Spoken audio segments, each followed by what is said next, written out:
RKB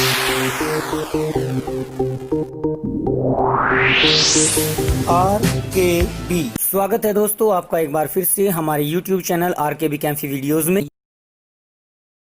NCERT book का हमारा aldehyde, ketone और कार्बोक्सिलिक अम्ल चैप्टर के अभ्यास के प्रश्न चले हुए हैं, जिनमें हमने आपको पहले 4 प्रश्न कंप्लीट समझा दिए हैं। तो अब इसके बाद हम आपके सामने लेकर आए हैं आज 5वां क्वेश्चन। तो चलिए देखते हैं इस 5वें क्वेश्चन में आपको क्या दिया गया है। 12वें चैप्टर के इस 5वें क्वेश्चन में आपको कहा गया है कि निम्नलिखित व्युत्पन्नों की संरचना बनाइए, यानी जो यौगिक दिए गए हैं उनकी संरचना बनाकर दिखानी है, जिसमें सबसे पहले आपका दिया है बेंजिल्डिहाइड का 2,4-डाइनाइट्रोफेनिल हाइड्रेजोन। तो आइए देखते हैं इनकी संरचना हम किस प्रकार से बना सकते हैं। इस क्वेश्चन में आपको कुछ स्ट्रक्चर से बनानी है, जिसमें आपको नाम दिया गया है। सबसे पहला जो नाम दिया है वो दिया है 2,4-डाइनाइट्रोफिनाइल हाइड्रेजोन ऑफ बेंजल्डिहाइड। इसका नाम आपको दिया गया है, इसकी स्ट्रक्चर आपको बनानी है। तो देखिए, स्ट्रक्चर बनाने के लिए हमें सबसे पहले बेंजल्डिहाइड का पता होना चाहिए।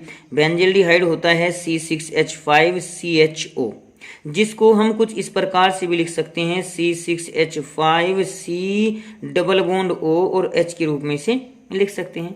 अब ये दिया हुआ 2,4-डाइनाइट्रोफिनाइल हाइड्रेजोन, ये मैंने अलग अलग करके लिख दिए थे। तो इसका स्ट्रक्चर अगर बनाएं तो हाइड्रोजोन होता है हाइड्रोजीन NH2, लेकिन उसका हमने एक H हटाकर उसकी जगह हम बेंजीन रिंग जोड़ दें तो ये फेनाइल हाइड्रोजीन हो गया। अब इस फेनाइल हाइड्रोजीन पर 2 जगह अगर हम NO2 जोड़ दें तो 2,4-डाइनाइट्रोफिनाइल हाइड्रोजीन, इसकी स्ट्रक्चर हमें बनानी है। तो जब हम इनकी अभिक्रिया कराते हैं तो यहाँ से एमीन समूह का हाइड्रोजन और ये ऑक्सीजन निकल जाता है। तो सीधे रूप में अब केवल हम स्ट्रक्चर बना के छोड़ देंगे। यहाँ पर ये CH बच गया, CH डबल बॉन्ड N, फिर NH और फिर आपकी ये बेंजीन रिंग, जिस पर 2 जगह आपके NO2 समूह जुड़े हुए हैं। तो ये स्ट्रक्चर है आपकी 2,4-डाइनाइट्रोफिनाइल हाइड्रोजोन ऑफ बेंजिल्डिहाइड, क्योंकि ये बेंजिल्डिहाइड यहाँ पर यूज कर लिया गया। अब देखते हैं सेकंड बी पार्ट या सेकंड क्वेश्चन जो आपको दिया गया है इस क्वेश्चन का, वो क्या है। दूसरे खंड में आपको साइक्लोप्रोपेनॉन ऑक्सिम की संरचना का निर्माण करना है। क्वेश्चन नंबर 5 के सेकंड खंड में आपको दिया गया है साइक्लोप्रोपेनोन दिया हुआ है और उसका ऑक्सिम बनाना है। तो ऐसे तो हमने जो सबसे पहला क्वेश्चन आपको एनसीईआरटी बुक का दिया था, वहां पे बताया था कि ऑक्सिम क्या होते हैं। जब भी किसी कार्बोनिल यौगिक की अभिक्रिया NH2OH यानी हाइड्रोक्सिल एमीन के साथ होती है तो ऑक्सिम प्राप्त होते हैं। यहाँ पर साइक्लोप्रोप मतलब 3 कार्बन, प्रोपेनोन दिया हुआ है। तो साइक्लोप्रोपेनोन को हम कुछ इस टाइप से लिख सकते हैं, यहाँ पर C डबल बॉन्ड O आ जाएगा। अब ऑक्सिम जब बनेगा तो इसका NH2OH अभिक्रिया करेगा तो यहाँ से H2O को पृथक कर दिया जाता है और ये साइक्लोप्रोपेन के साथ C जो आपका यहाँ ये कार्बन इस स्थान का ही कार्बन है, अलग से कार्बन नहीं है, ध्यान रखना। एक कार्बन यहाँ, एक कार्बन यहाँ, एक कार्बन ये जो यहाँ का था उसी को मैं यहाँ पर लिख रहा हूँ ताकि डबल बॉन्ड को समझने में आसानी हो जाए। तो डबल बॉन्ड N×OH, ये साइक्लोप्रोपेनॉन ऑक्सिम का सूत्र हो जाएगा, उसकी स्ट्रक्चर। आप चाहे तो डायरेक्ट इसको केवल ऐसे भी लिख सकते हैं, यहाँ डबल बॉन्ड NOH के रूप में भी इसको लिखा जा सकता है। चलिए सेकंड पार्ट हो गया। अब थर्ड क्वेश्चन को देख लेते हैं। थर्ड पार्ट के रूप में आपको एसिटेल्डिहाइड डाइमेथिल एसीटल दिया गया है। इसकी संरचना का निर्माण कैसे किया जाएगा, चलिए देख लेते हैं। थर्ड पार्ट में जो आपको दिया गया है उसका नाम दिया गया है एसिटल्डिहाइड और डाइमिथाइल एसीटल का आपको स्ट्रक्चर बनानी है। तो एसिटल्डिहाइड होता है हमारा CH3CHO और डाई मिथाइल, मिथाइल होता है CH3 और OH की अगर इसके साथ अभिक्रिया कर दें तो आपको बताया गया था कि योगात्मक अभिक्रियाओं में इस पर पॉजिटिव इस पर नेगेटिव चार्ज होगा तो हाइड्रोजन पॉजिटिव, और ये CH3O मेथॉक्सी जो ग्रुप है वो इस पर जाकर जुड़ जाता है तो हाइड्रोजन यहाँ जुड़ेगा और O वाला कार्बन पर जुड़ जाता है। मैं अब डायरेक्ट इसके दो अणु के साथ जो अभिक्रिया होगी वो हो जाएगा CH3 C, यहाँ पर H, और ये हो जाएगा OCH3 और OCH3। ये जो स्ट्रक्चर बनी है वो एसिटल्डिहाइड से बनी है, एसिटल यौगिक कहलाता है। 2 बार आपका CH3 आया है तो इसका नाम हो जाएगा एसिटल्डिहाइड डाइमिथाइल एसीटल। ये आपका नाम यौगिक में दिया गया है, इस क्वेश्चन में दिया गया था। अब देखते हैं चौथे खंड में आपको क्या करना है। नेक्स्ट क्वेश्चन के रूप में आपको साइक्लोब्यूटेनोन का सेमी कार्बेजोन बनाना है। चौथी स्ट्रक्चर में आपको लिखना है सेमी कार्बेजोन को, सेमी कार्बेजोन ऑफ साइक्लोब्यूटेनोन को लिखना है। अब साइक्लोब्यूटेनोन ये बना लीजिए आप, चक्रीय जो कार्बन है आपका साइक्लोब्यूटेन बन गया, इसके एक कार्बन पर डबल बॉन्ड O लगा दीजिए, ये स्ट्रक्चर आपकी साइक्लोब्यूटेनोन की बन गई। अब इसके साथ सेमी कार्बेजाइड की अभिक्रिया करते हैं, यानी NH2 NHCO NH2 की अभिक्रिया करेंगे तो बनने वाला यौगिक हमारा सेमी कार्बेजोन कहलाता है, और यहाँ पर H2O निकल जाएगा, ये H2 और ये O, यानी स्ट्रक्चर कुछ इस टाइप से बन जाएगी। ये आपका साइक्लोब्यूटेनोन की स्ट्रक्चर, डबल बॉन्ड ये बच जाएगा आपका N, फिर NH NH CO NH2। इस प्रकार से इसकी स्ट्रक्चर को बनाया जा सकता है। 5वें खंड को देख लेते हैं, चलिए। हेक्सेन 3 का एथिलीन कीटेल, कीटेल या कीटल एक ही बात है। आपको थ्योरी में पढ़ाया गया था कि कीटल क्या होता है, एसिटल और कीटल दोनों बताए गए हैं। तो चलिए इसका भी निर्माण कर लेते हैं। 5वां जो खंड आपको दिया गया है वो कुछ विशेष रूप से दिया गया है, जिसका नाम है ethylene कीटल, ethylene कीटल of hexane 3 hexane 3 का हमें इथाइलिन कीटल लिखना है। तो पहले हेक्सेन 3 लिख लीजिए, उसकी स्ट्रक्चर क्या होगी, CH3 CH2 C double bond O के रूप में इसको लिख लीजिए, और यहां पर फिर हम बना सकते हैं CH2 CH2 CH3, 3 और 3 6 कार्बन टोटल हो गए।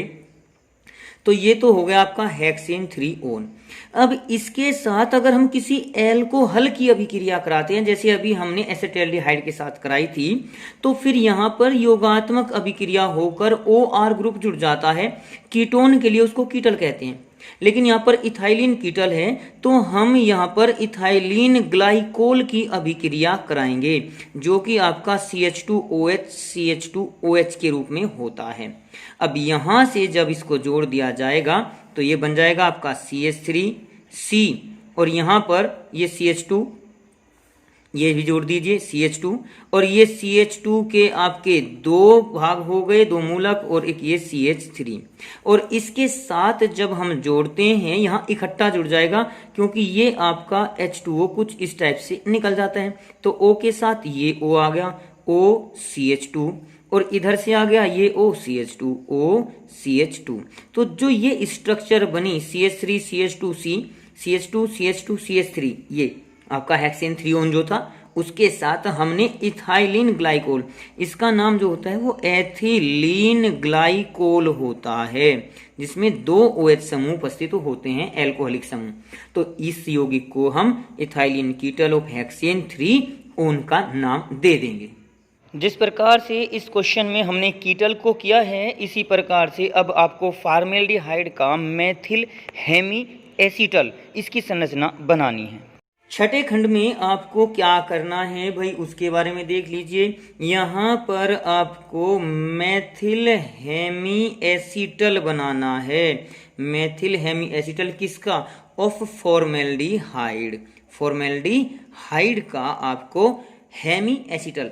अब तक जो हम एसीटल या कीटल बना रहे थे वो दोनों समूह के लिए बना रहे थे, 2 बार प्रतिस्थापन के लिए, लेकिन अब की बार हेमी एसीटल केवल 1 बार।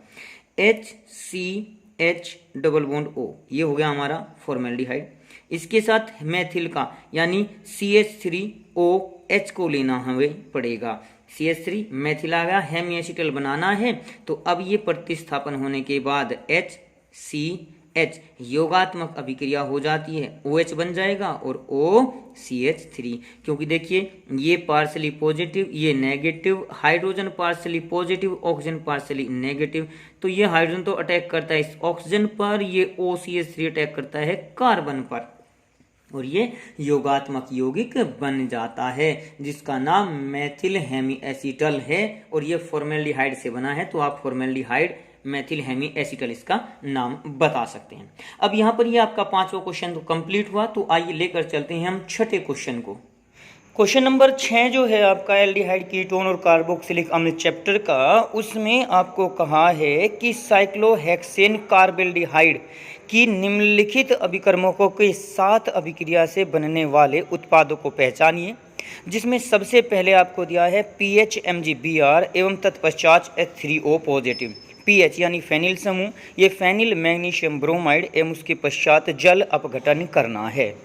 क्वेश्चन नंबर 6 में आपको एक कंपाउंड दिया हुआ है साइक्लोहेक्सेन कार्बेल्डिहाइड, ये आपको यौगिक दे दिया गया। तो सबसे पहले हम इसकी स्ट्रक्चर बनाकर देख लें।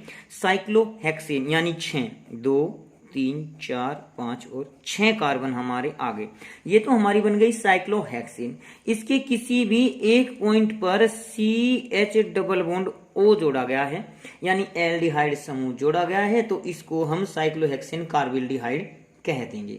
अब इसकी अभिक्रिया अलग अलग यौगिकों के साथ करनी है। जैसे सबसे पहले खंड में इसकी अभिक्रिया दी गई है किसके साथ, ग्रिग्नार्ड अभिकर्मक यानी C6H5MgBr के साथ, और उसके बाद आपको इसका जल अपघटन भी करना है। तो देखते हैं भाई क्या बनता है। वैसे तो आपको बताया हुआ है कि जब भी फॉर्मेल्डिहाइड इस ग्रिग्नार्ड अभिकर्मक के साथ क्रिया करेगा तो आपका प्राथमिक एल्कोहल एसिटिल्डिहाइड के साथ द्वितीयक एल्कोहल या किसी भी एल्डिहाइड के साथ, जबकि कीटोनों के साथ ये तृतीयक एल्कोहल बनाता है। तो देखते हैं यहाँ क्या बनेगा आपका। ये आपका C6H11 और CH डबल बॉन्ड O को रख दिया। अब इसके साथ अभिक्रिया कराई हमने C6H5MgBr की। तो यहां पर अब योगात्मक अभिक्रिया होती है, ये पार्शली पॉजिटिव पार्शली नेगेटिव, ये आपका बेंजीन रिंग पार्शली नेगेटिव और Mg पार्शली पॉजिटिव हो। तो योगात्मक अभिक्रिया लिखने पर क्या बनेगा, इस आपकी रिंग के ऊपर साइक्लोहेक्सेन रिंग के ऊपर ये तो हो जाएगा CH, सेम टू सेम रख दीजिए, और दूसरा आपका हो जाएगा O के साथ MgBr और यहां जोड़ देंगे हम C6H5 को। तो इस प्रकार से अब जो ये यौगिक बना, जैसे ही हम इसका जल अपघटन करते हैं तो जल अपघटन करने पर ये MgBrOH तो अलग निकल जाएगा और यौगिक बन जाएगा साइक्लोहेक्सेन को हमने कुछ इस प्रकार से बना दिया। अब यहाँ पर ये CH के साथ ये दूसरी हमने बेंजीन रिंग C6H5 को यहाँ जोड़ दिया और OH, यानी एक प्रकार से ये द्वितीयक एल्कोहल प्राप्त हो जाता है, जिसको नामकरण अगर हम करें तो ये साइक्लोहेक्सेन हो जाएगा और ये फिनाइल हो जाएगा। और OH के रूप में जैसे यहाँ पर ये लिया गया है तो इसका नाम लिख लेते हैं, ये बन जाएगा साइक्लोहेक्सिल, इसको तो हमने प्रतिस्थापी के रूप में लिख दिया, और दूसरा C6H5 को लिख दिया हमने फेनिल के रूप में। और अब बाकी बचा CHOH जो कि आपका CH3OH के रूप में है, जिसको हम कार्बिनोल ओल लिख सकते हैं। ये CHOH को कार्बिनोल के रूप में लिख दिया, तो ये इसका IUPAC नाम भी हमने साथ के साथ लिख दिया है। अब इसके बाद सेकंड खंड को देखते हैं, इसमें टोलन अभिकर्मक के साथ आपको अभिक्रिया करनी है। क्वेश्चन 12.6 में सेकंड पॉइंट आपको टोलन अभिकर्मक के साथ इस साइक्लोहेक्सेन कार्बेल्डिहाइड की अभिक्रिया लिखनी है। सामान्य तौर पर हम टोलन अभिकर्मक को Ag2O के रूप में लिख देते हैं, और जब हम इस CHO पर, ये CHO यहाँ पर सॉरी बेंजीन रिंग नहीं थी, केवल साइक्लोहेक्सेन रिंग थी, यहाँ पर इस CHO की अभिक्रिया करेंगे तो ये ऑक्सीकरण हो जाता है इसका, और यहाँ पर आपका COOH यौगिक बन जाता है, और प्लस में आपका सिल्वर मिरर भी प्राप्त हो जाएगा। इसका नाम क्या हो जाएगा, cyclohexane, cyclohexane hexane carboxylic acid, carboxylic acid इसका नाम हो जाता है। तो टोलन अभिकर्मक के लिए तो केवल ये छोटा सा सूत्र लेकर आप अभिक्रिया को लिख सकते हैं। थर्ड पॉइंट को देख लीजिए। नेक्स्ट क्वेश्चन के रूप में आपको साइक्लोहेक्सेन कार्बेल्डिहाइड के साथ सेमी कार्बेजाइड की अभिक्रिया करनी है in presence of weak acid यानी दुर्बल अम्ल की उपस्थिति में।